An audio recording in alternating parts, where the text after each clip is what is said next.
Welcome to eternal study point. दोस्तों, आज मैं लेकर आया हूँ बहुत ही अच्छा टॉपिक, भारत एक दृष्टि में।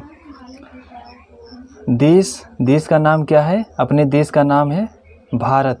भारत को अन्य किन नामों से जानते थे? तो दोस्तों, आर्यावर्त, जम्बूद्वीप, भारतवर्ष, हिंदुस्तान एवं इंडिया। भारत के नामकरण पर हम वीडियो बना चुके हैं, आप लोग दोस्तों जा करके वीडियो वो देख सकते हैं। अपने देश भारत की राजधानी क्या है? तो नई दिल्ली है। भारत की भौगोलिक स्थिति, भारत जो है उत्तरी पूर्वी गोलार्ध में अवस्थित है। इसको हमने पिछले लेक्चर में बताया है कि उत्तरी पूर्वी गोलार्ध में कैसे स्थित है। भारत का अक्षांशीय विस्तार कितना है दोस्तों? तो 8 डिग्री 4 मिनट उत्तरी अक्षांश से लेकर 37 अंश 6 मिनट उत्तरी अक्षांश तक है। अगर हम मैप में देखें तो 8 डिग्री 4 मिनट से 37 डिग्री 6 मिनट। यदि हम इसके देशांतरी विस्तार की बात करें तो यह 68 अंश 7 मिनट पूर्वी देशांतर से 97 अंश 25 मिनट पूर्वी देशांतर तक फैला हुआ है। यानी कि भारत का देशांतरी विस्तार कितना है दोस्तों? तो 68 अंश 7 मिनट से लेकर के 97 अंश 25 मिनट तक विस्तारित है। भारत का आकार कैसा है दोस्तों? तो यह चतुष्कोणीय है। चतुष्कोणीय मतलब भारत, अगर आप आकार की बात करें भारत के, तो भारत कुछ ऐसे इसका आकार है, यानी कि चतुष्कोणीय है। भारतीय मानक समय रेखा, यह 82.1/2 अंश पूर्वी देशांतर, जो इलाहाबाद के समीप मिर्ज़ापुर, कहीं कहीं बुक में नैनी दिया हुआ है। नैनी का समय जो ग्रीनविच माध्य समय, जो लंदन से होकर यह देशांतरी रेखा गुजरती है, वहाँ से 5.5 घंटा जो है आगे जो है हम लोगों का समय है। और यह 82.5 पूर्वी देशांतर भारत के 5 राज्यों से गुजरती है। 5 राज्यों से कौन कौन से? उत्तर प्रदेश, मध्य प्रदेश, छत्तीसगढ़, उड़ीसा एवं आंध्र प्रदेश से होकर गुजरती है। अगर आप मैप में देखें कि कौन कौन से राज्य से गुजरती है, तो उत्तर प्रदेश, मध्य प्रदेश, छत्तीसगढ़, उड़ीसा और आंध्र प्रदेश हो गया। यह आंध्र प्रदेश, मध्य प्रदेश, उत्तर प्रदेश, ये छत्तीसगढ़ हो गया और ये राज्य उड़ीसा हो गया। यह भारतीय मानक समय रेखा 5 राज्यों से गुजरता है। कौन कौन से दोस्तों? उत्तर प्रदेश, मध्य प्रदेश, छत्तीसगढ़, उड़ीसा एवं आंध्र प्रदेश से होकर गुजरता है। दोस्तों, इसका देशांतरी विस्तार कितना है? तो यह 68 अंश 7 मिनट पूर्वी देशांतर से 97 अंश 25 मिनट तक पूर्वी देशांतर तक विस्तारित है। अगर हम इसके अक्षांशीय विस्तार की बात करें तो 8 अंश 4 मिनट से उत्तरी अक्षांश से लेकर के 37 अंश 6 मिनट उत्तरी अक्षांश तक विस्तारित है। और भारत का आकार कैसा है? तो चतुष्कोणीय आकार है भारत का। आइए आगे अब देखते हैं भारत का भौगोलिक विस्तार। इसकी लंबाई उत्तर से दक्षिण में कितना है? 3214 किलोमीटर, जबकि इसकी चौड़ाई पूर्व से पश्चिम में कितना है? 2933 किलोमीटर। इसको हम याद करने का ट्रिक बताए थे, उल्टा गिनती 1 2 3, इसके बाद जो है आप 4। और इसको याद करने की ट्रिक है 3 त्रिका 9, 3 त्रिका 9 और 3 कितने बार आया है दोस्तों? 2 बार आया है। तो इस प्रकार से आप याद करिए। देखिए, इसकी लंबाई उत्तर से कितना दक्षिण तक कितना है? 3214 किलोमीटर, जबकि पूर्व से पश्चिम में इसकी लंबाई कितनी है? तो 2933 किलोमीटर है। ओके दोस्तों, आइए अब आगे बढ़ते हैं। भारत की स्थलीय सीमा कितनी है? स्थलीय सीमा की कुल लंबाई है 15,106.7 किलोमीटर।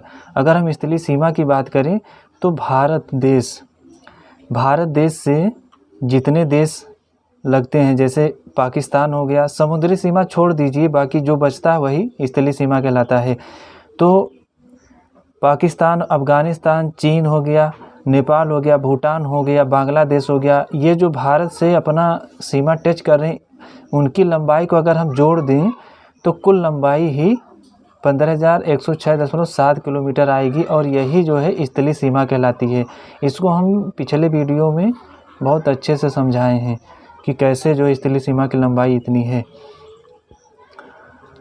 इसकी जलीय सीमा यानी कि तटीय सीमा, भारत की मुख्य भूमि और द्वीप की जो है तटीय सीमा को मिला करके यह टोटल बताया गया है। जलीय सीमा कितनी भारत की 7,516.6, जबकि अगर द्वीप लक्षद्वीप, अंडमान निकोबार द्वीप समूह के जो तटीय सीमा को छोड़ दिया जाए तो केवल भारत की मुख्य भूमि से तटीय सीमा कितनी है तो 6100 किलोमीटर है।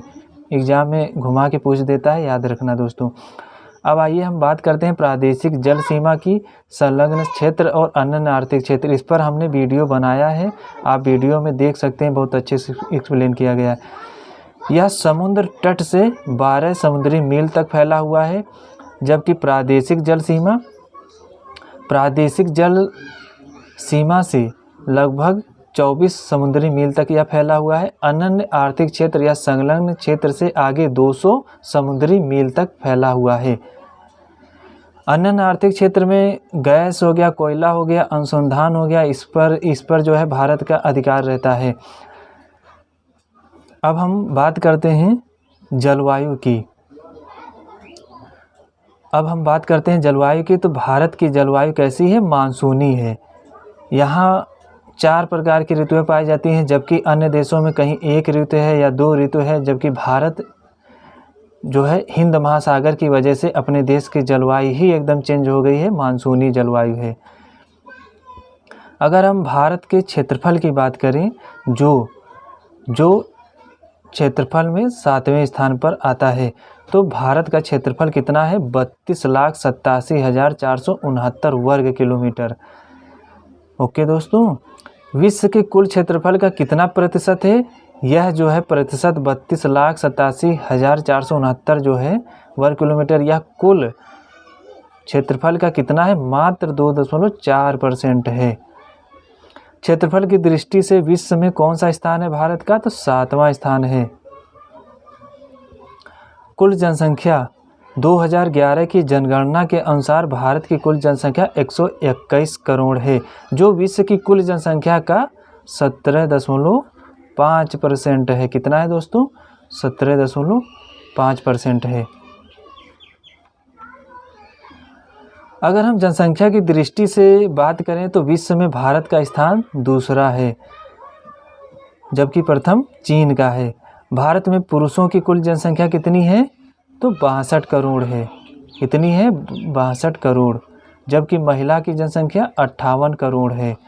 अगर हम भारत में ग्रामीण जनसंख्या की बात करें, यानी ग्रामीण में लोगों की जनसंख्या कितनी है, तो वह 100 में से 68.8% लोग गांव में निवास करते हैं, यानी कि 121 करोड़ में 83.37 करोड़ लोग गांव में निवास करते हैं, जबकि शहर में 37.71 करोड़, मात्र 31.16% लोग ही गांव में या शहर में निवास करते हैं।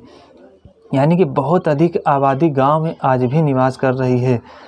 अगर हम 10 की जनसंख्या वृद्धि की बात करें, वृद्धि दर की, तो यह 17.64% है। 2001 से लेकर 2011 में कितनी ज़्यादा जनसंख्या वृद्धि हुई, उसी का यह दर निकाला गया है। आप इसको ऐसे याद रख सकते हैं, विश्व की कुल जनसंख्या का 17.5% और यह 10 की जनसंख्या वृद्धि दर 17.64, तो इसके वजह से ये याद रहेगा। भारत में लिंगानुपात कितना है? तो 943 प्रति 1000 पुरुषों पर, यानी कि 1000 पुरुषों पर मात्र 943 जो है महिलाएं हैं। शिशु लिंगानुपात 918 प्रति 1000 पुरुषों पर। अब हम बात करते हैं जनसंख्या घनत्व की, तो 382 व्यक्ति वर्ग किलोमीटर है। यानी कि अगर हम एक वर्ग बना दें 1 किलोमीटर का, तो इसमें 382 लोग निवास करते हैं। अब हम बात करते हैं भारत की कुल साक्षरता कुल साक्षरता कितनी है, तो 74.04% है। इसमें से पुरुष साक्षरता कितनी है, तो 82.14% है, जबकि महिला साक्षरता 65.46% है। पुरुष जहां 82% साक्षर हैं, वहीं महिला 65% हैं। अब हम कुल जनसंख्या में अनुसूचित जाति जनसंख्या कितनी है उसकी बात करते हैं। तो कुल जनसंख्या में 20 करोड़ लगभग अनुसूचित जाति जनसंख्या है, जो कुल जनसंख्या का 16.6% है। कितना है दोस्तों, 16.6%। अनुसूचित जनजाति की संख्या कुल जनसंख्या कितना है, तो यह 10 करोड़ है लगभग, यानी कि कुल जनसंख्या का 8.6% भारत में अनुसूचित जनजाति जनसंख्या है, जबकि 16.6% कुल जनसंख्या का अनुसूचित जाति जनसंख्या भारत में निवास करती है। वर्तमान में भारत के राज्यों की संख्या कितनी है, तो यह है 28। केंद्र शासित प्रदेशों की संख्या कितनी है, तो 8 है। अब हम बात करते हैं पर्वतीय क्षेत्र का विस्तार। तो पर्वतीय क्षेत्र भारत में बहुत कम है, यानी 10.7% है। पहाड़ी क्षेत्र का विस्तार कितना है, तो 18.6% है। पठारी क्षेत्र का विस्तार कितना है, तो 27.7%। मैदानी क्षेत्र का विस्तार 43% है, यानी कि सबसे ज़्यादा मैदानी क्षेत्र का विस्तार है। दूसरे पर पठारी जो मेज की तरह उठा रहता है, इसमें खनिज संसाधन बहुत अधिक पाए जाते हैं। पहाड़ी हो गया छोटे छोटे, जैसे विंध्याचल हो गया, कैमूर की पहाड़ी हो गया, ऐसे ही ये सब पहाड़ी हो गई। जबकि पर्वतीय में एवरेस्ट पर्वत जो सबसे ऊंची चोटियाँ रहती हैं इस टाइप की, तो इनका विस्तार भारत में बहुत कम है। अब हम बात करते हैं कर्क रेखा की। तो यह भारत के 8 राज्यों से होकर गुजरता है। इसकी भी हम चर्चा और ट्रिक बता चुके हैं पिछले वीडियो में, आप वहां जा कर के देख सकते हैं। फिर भी हम बता दे रहे हैं कि यह 8 राज्य कौन कौन से हैं। गुजरात है, राजस्थान है, मध्य प्रदेश है, छत्तीसगढ़ है, झारखंड है, पश्चिम बंगाल है, त्रिपुरा एवं मिजोरम है। इसका ट्रिक बताए थे, मित्र पर गमछा झार। हम देख लेते हैं यहाँ पर कौन कौन से कहाँ से होकर गुजरती है। गुजरात, राजस्थान, मध्य प्रदेश, छत्तीसगढ़, झारखंड, पश्चिम बंगाल, त्रिपुरा और मिजोरम से होकर गुजरता है। 1 2 3 4 5 6 7 8, तो 8 राज्यों से गुजरता है कर्क रेखा। 23 सही 1/2 अंश, ये रहा कर्क रेखा। अब हम बात करते हैं भारत की कुल द्वीपों की संख्या कितनी है, तो 1208 है। निर्जन और जन दोनों का मिला करके 1208 है कुल द्वीपों की संख्या। अंतर्राष्ट्रीय सीमा से संलग्न राज्य एवं केंद्र शासित प्रदेशों की संख्या कितनी है, 18 है। इसको हम मैप से देखते हैं कि कैसे 18 हो रहा है। तो गुजरात 1, राजस्थान 2, पंजाब 3, जम्मू एंड कश्मीर 4, लद्दाख 5, हिमाचल प्रदेश 6, उत्तराखंड 7, यूपी 8, बिहार 9, सिक्किम 10 और पश्चिम बंगाल 11। और इधर 7 सिस्टर्स जो 7 हैं, तो 11 7 18 टोटल हो गया। यानी कि 18 राज्य भारत के राज्य एवं केंद्र शासित जो है अंतर्राष्ट्रीय सीमा बनाते हैं। तेल शोधनशालाओं की संख्या कितनी है अपने देश में, तो 23 है, 23 है। राष्ट्रीय राजमार्गों की संख्या कितनी है, तो 266 है। बड़े बंदरगाहों की संख्या कुल कितनी है, तो 13 है। राष्ट्रीय पशु बाघ है, जिसका वैज्ञानिक नाम पैंथेरा टाइग्रिस। राष्ट्रीय विरासत पशु हाथी। राष्ट्रीय पक्षी मोर। राष्ट्रीय वृक्ष बरगद। राष्ट्रीय पुष्प कमल। राष्ट्रीय चिन्ह अशोक स्तंभ। राष्ट्रीय गान जन गण मन अधिनायक जय हो, जिसके रचयिता कौन है, रविंद्रनाथ टैगोर। राष्ट्रीय गीत वंदे मातरम, इसके रचयिता कौन है, बंकिम चंद्र चटर्जी। राष्ट्रीय राजकीय भाषा हिंदी। राष्ट्रीय लिपि देवनागरी। राष्ट्रीय वाक्य सत्यमेव जयते, यह मुंडकोपनिषद से लिया गया है।